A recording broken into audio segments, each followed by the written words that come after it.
guys, welcome back to another review, and this is my review for the movie If. So I literally just got back from seeing this. This stars Ryan Reynolds, John Krasinski, Steve Carell, and is also written and directed by John Krasinski himself. And basically tells the story of this young girl named Bea, who is her dad, played by John Krasinski, is in the hospital having to have some sort of operation, and then she comes across these imaginary friends, hence Ifs, led by a guy named Calvin, played by Ryan Reynolds, and it's up to her to reimagine her childhood and try and get everyone else to reimagine their childhood, because otherwise all these Ifs will cease to exist.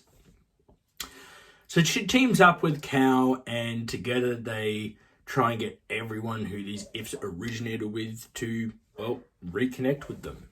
So this was a movie based off the trailers that I was curious about, but I wasn't all that hyped either. I mean, honestly, if I didn't have this channel where I review movies for you guys, I probably wouldn't have bothered with this film.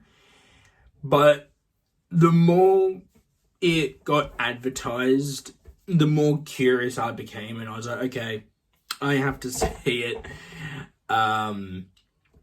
And starting off with the positives, I do like the pace of the story here. I mean, sure, there are times when it can be a bit predictable, but the way it does it, where Bea is not so sure whether she believes in these things, Ryan Reynolds' character, Cal, is also at that age, but he's a grown-up. He's obviously at that age where he's not so sure if this is actually a good idea, and he reluctantly agrees, and they bond along the way. Steve Carell as the big purple guy you see in the trailers, named Blue, was absolutely hilarious. I mean, he got the most laughs, Steve Carell is just one of those actors that no matter what movie you put him in, he's going to be funny, and he definitely delivers here. The other imaginary friend characters I really liked as well. You had this invisible one voiced by, I can't remember who voiced him, but yeah. You also had this marshmallow that's voiced by John Krasinski as well, and yeah, they're getting too much into it. He's only in one scene, and you already would have seen it in the trailers, so there's really no point in actually calling it a spoiler, because if you've seen the trailers, you would have already seen that scene. Moving on to the mixed,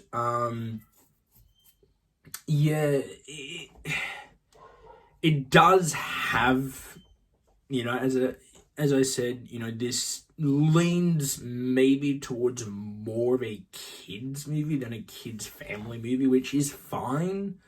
I separate the two with a movie that is more directed towards kids, and then there's films that are more directed towards kids and adults, which is what I call a family film. And yeah, there are parts in it where it's gearing a bit more towards kids, but also, there are ones where it can gear towards adults. And was it a bit unbalanced for me? Yeah, it definitely was. Moving on to the negatives, and I really have kind of a couple.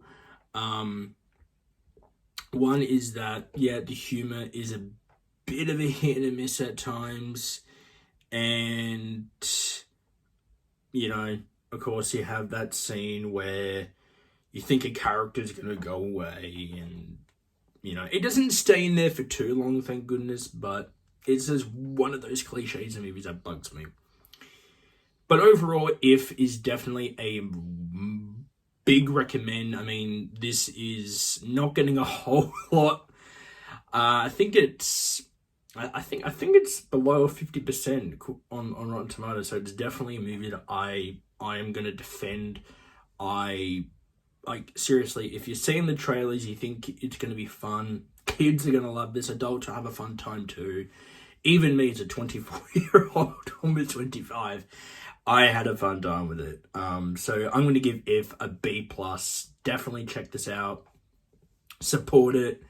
It needs the praise, people, because I went into this not expecting a whole lot, and I was absolutely surprised by how much I really enjoyed it. So, guys, movies may be good, movies may be bad, but over them anyways.